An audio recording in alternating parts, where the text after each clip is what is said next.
पूर्णिया में शनिवार को इफ्तार पार्टी के बहाने जिले की सियासत गर्मा गई। राजद और निर्दलीय सांसद पप्पू यादव की ओर से 2 अलग अलग स्थानों पर इफ्तार पार्टी का आयोजन किया गया।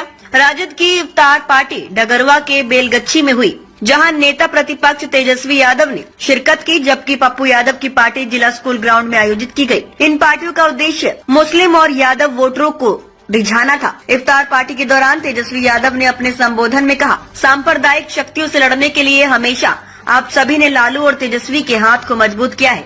हम सीमांचल में अपनी पार्टी की ताकत बढ़ाएंगे। मैं, मेरी पार्टी और मेरे पिता हमेशा आप लोगों के साथ खड़े रहेंगे। सत्ता रहे या ना रहे, हमें इसकी कोई चिंता नहीं है। वहीं पप्पू यादव ने अपने संबोधन में नेता प्रतिपक्ष तेजस्वी यादव पर निशाना साधते हुए कहा, सीमांचल में पहले कभी इफ्तार पार्टी का आयोजन नहीं हुआ था, लेकिन अब सबको मुसलमानों की याद आ रही है। आगामी चुनावों को ध्यान रखते हुए मैं आपको उन नेताओं से सावधान रहने की सलाह देता हूं, जो कभी कभी आते हैं और जिन्हें ना तो देश की संस्कृति का ज्ञान है और ना ही सनातन परंपरा का। उन्होंने ये भी कहा कि सत्ता में बैठे कुछ नेता देश में आपसी सौहार्द को बिगाड़ने की कोशिश कर रहे थे, लेकिन ये देश उनकी गलत मंशाओं को विफल कर देगा। इफ्तार पार्टी के दौरान दोनों नेताओं ने मीडिया के सवालों को नकारते हुए कोई प्रतिक्रिया नहीं दी।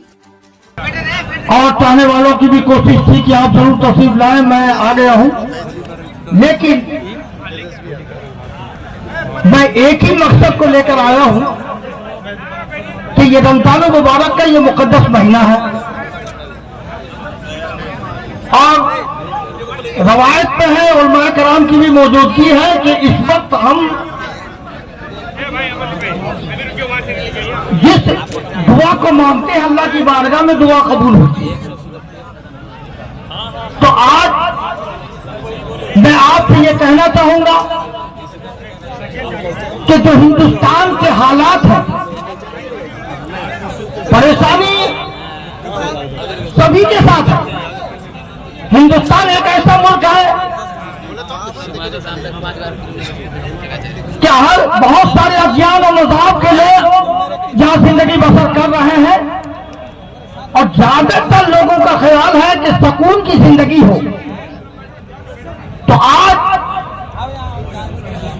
ये रमजान के महीने में इस इफ्तार के वक्त जो दुआओं की कबूलियत होती है, आज ये दुआ कर उठे कि अल्लाह हमारे हिंदुस्तान में ऐसे हुक्मरान को नाफिज फरमा, ऐसे हुक्मरान को मुसल्लत फरमा जो हर अक़वाम और अदियान को चैन और सुकून की जिंदगी गुजर सके।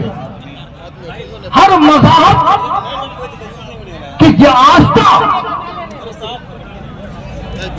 और जहां से जुड़ी है सबकी हिफाजत हो। हम तभी चलाए थे, ये दुआ करें आप, ये हम सब की जिम्मेदारी है। अल्लाह तबारक तआला हमें चैन सुकून अता फरमाए और हर मजहब की हिफाजत हो, ये दुआ करें कि सदक़े में मौला हम सब के रोजियों में बेपनाह बरकतें अता फरमा और खास तौर से मुसलमानों में तालीम को आम फरमा दे और मुसलमानों को शौक अता फरमाए अल्लाह कि ये अपने बच्चों को पढ़ाएं और अपने बच्चों को तालीम में आगे बढ़ाएं, क्योंकि तालीम ही की बुनियाद पर इंसान तरक्की करता है। आज तक जिसने भी जो तरक्की की है वो उसमें अगर किसी का हाथ है तो वो तालीम का हाथ है। इल्म और एजुकेशन इंसान के लिए बेहद जरूरी है।